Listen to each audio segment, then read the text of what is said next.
इधर देश में कोरोना के टीकाकरण के मोर्चे पर एक राहत की खबर आई है। जी हां, अब जल्द ही कोरोना के टीके की किल्लत खत्म होने वाली है, क्योंकि देश में विदेशी वैक्सीन का रास्ता साफ हो गया है और इसके साथ ही दुश्मन चीनी वायरस भी अब कमजोर पड़ने लगा है।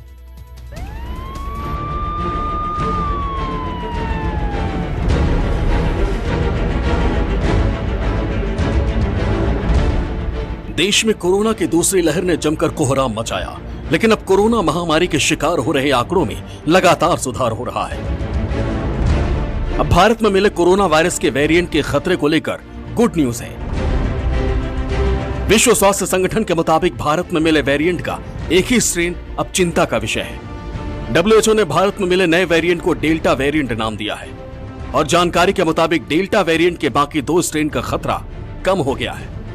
कोरोना के इस वेरिएंट को B.1.617 के नाम से जाना जाता है और इसी की वजह से भारत में कोरोना की दूसरी लहर में इतनी अधिक तबाही देखने को मिली। ये ट्रिपल म्यूटेंट वेरिएंट है क्योंकि यह 3 प्रजातियों यानी लीनिएज में है। पिछले महीने WHO ने कोरोना के इस वेरिएंट के पूरे स्ट्रेन को वेरिएंट ऑफ कंसर्न यानी चिंता वाला वेरिएंट बताया था, जिसके बाद भारत सरकार ने अपनी आपत्ति दर्ज कराई थी। मगर मंगलवार को WHO ने कहा कि इसका बस एक सब लीनिएज है और अब बस यही चिंता का विषय है। कोरोना वायरस के इस वेरिएंट को वैज्ञानिकों ने B.1.617 नाम दिया है। इस डबल म्यूटेशन में 2 बड़े म्यूटेशन एल चुके हैं। 671.2 जो वियतनाम के अंदर गया है यार, उसके स्पाइक के अंदर एक म्यूटेशन और हो गया है।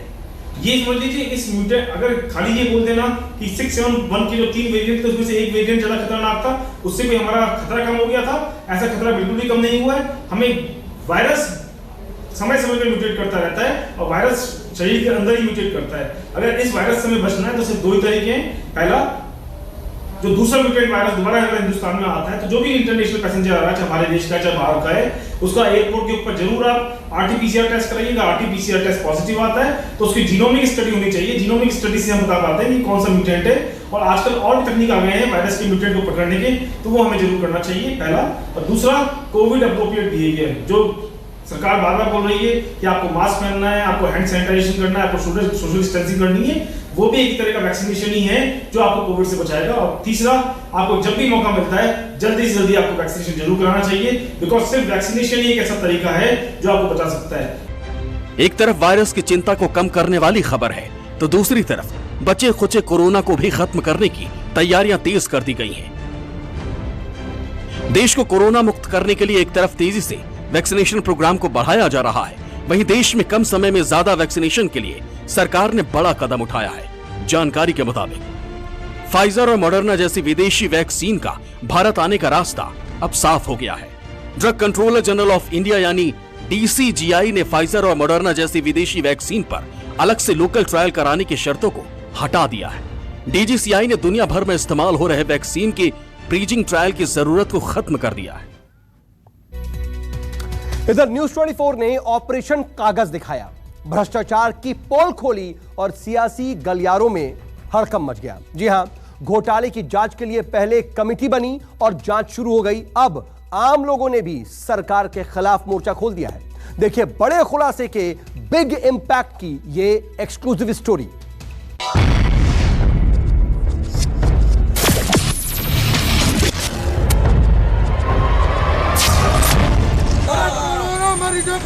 मंगल पांडे को बर्खास्त करो, बर्खास्त करो, बर्खास्त करो। यह एक बहुत बड़ा घोटाला है। जनता की गाढ़ी कमाई को लूटा गया है। स्वाभाविक रूप से वो सारी चीजों का जांच करेगा और दूध का पानी हो जाएगा। लोगों ने एक जांच कमेटी का गठन भी कर दिया है। इंकलाब जिंदाबाद, जिंदाबाद, जिंदाबाद, इंकलाब जिंदाबाद, जिंदाबाद, जिंदाबाद। 3 दिन 72 घंटे से बिहार में बवाल मचा हुआ है। मंगल पांडे को बर्खास्त करो, बर्खास्त करो, बर्खास्त करो। सीवान से लेकर पटना तक सवाल है। हर तरफ हड़कंप है, सियासी भूकंप है। न्यूज 24 के ऑपरेशन कागज में सीवान में एम्बुलेंस खरीद के भ्रष्टाचार को परत दर परत खोला था। अब इस खुलासे से घमासान मचा हुआ है। विपक्ष हमलावर है, आम आदमी और छात्र गुस्से में है, सरकार सख्ते में है और वो सदमे में है जिनका नाम घोटाले में सामने आया है। ऑपरेशन कागज के खुलासे पर सियासत में हड़कंप मचना लाजमी था, सो मचा। विपक्ष सरकार पर खूब हमलावर हुआ।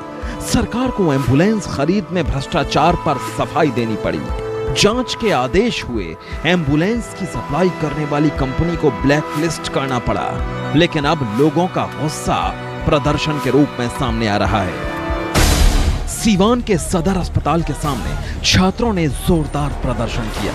ऑल इंडिया स्टूडेंट फेडरेशन के कार्यकर्ताओं ने बिहार के स्वास्थ्य मंत्री मंगल पांडे का पुतला जलाया और जमकर मुर्दाबाद के नारे लगाए। मंगल पांडे को बर्खास्त करो, बर्खास्त करो, बर्खास्त करो। एम्बुलेंस की खरीद में घोटाले पर छात्र नीतीश सरकार पर हमलावर हैं। कुछ खास लोगों को फायदा पहुंचाने के लिए 7 लाख का एम्बुलेंस जो कि जेम पोर्टल पर उपलब्ध है, वो ज्यादा 7.5 लाख रुपया उसका रेट हो सकता है, 8 लाख हो सकता है, लेकिन 21,84,000 रुपया नहीं हो सकता है। यह एक बहुत बड़ा घोटाला है। विपक्ष ने एम्बुलेंस घोटाले पर सरकार के काम करने के तरीके पर सीधे सवाल खड़े किए। विपक्ष के नेता पानी पी पी कर सरकार को कोसने लगे, सीधे घोटाले में शामिल होने का आरोप लगाने लगे। जनता की गाढ़ी कमाई को लूटा गया है। जिन अधिकारियों ने, पदाधिकारियों ने ये कुकृत्य किया है, उन पर कार्रवाई करे सरकार। सिर्फ जांच के आदेश से और लिपापोती से काम नहीं चलेगा। न्यूज 24 ने खुलासा किया, अपोजिशन ने सरकार के खिलाफ पोजीशन संभाली। बिहार के हेल्थ सिस्टम पर सवाल उठा तो स्वास्थ्य मंत्री मंगल पांडे को ना चाहते हुए भी सामने आना पड़ा, क्योंकि मामला उन्हीं के जिले का था। क्या हुआ है इस विषय पे जो जिला पदाधिकारी हैं उन्होंने एक जांच कमेटी बना दी है, और जो जांच कमेटी होगा स्वाभाविक रूप से वो सारी चीजों का जांच करेगा और दूध का पानी हो जाएगा। जैसे ही जांच की बात बिहार के स्वास्थ्य मंत्री ने कही, सीवान के डीएम को इशारा मिल गया। डीएम ने 3 स्तरीय जांच का ऐलान किया। साथ ही एम्बुलेंस बेचने वाली कंपनी इंद्रशन को ब्लैकलिस्ट कर दिया। फाइल वगैरह जो हम लोगों ने देखा, जिस कमेटी ने इसका परचेज किया था उसका हम लोग अवलोकन किए हैं, और सर्वप्रथम हम लोगों ने एक जांच कमेटी का गठन भी कर दिया है उसको, और सूक्ष्म या माइक्रो लेवल पे देखने के लिए कहीं प्रोसीजरल लैप्सेस तो नहीं है उसको परचेज करने में। हमें आपको ये जताने की जरूरत नहीं कि बिहार में 3 दिनों से ये भूचाल क्यों आया हुआ है। आपको मालूम है कि न्यूज 24 ने 31 मई को ऑपरेशन कागज के जरिए सीवान में एम्बुलेंस घोटाले का पर्दाफाश किया था।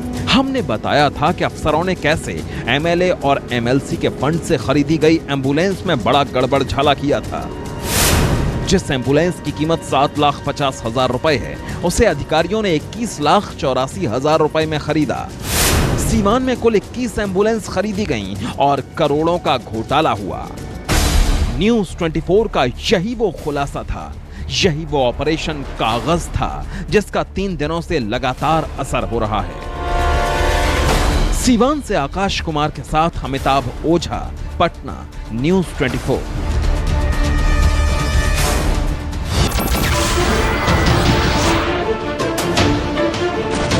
नमस्कार, मैं हूं मानक गुप्ता। अगर आपको हमारा ये वीडियो पसंद आया हो तो इसे लाइक और शेयर जरूर करें, और हां, हमें सब्सक्राइब और फॉलो करना ना भूलें ताकि आप देश और दुनिया की कोई खबर मिस ना करें। तो जुड़े रहिए हमारे साथ और देखते रहिए न्यूज 24।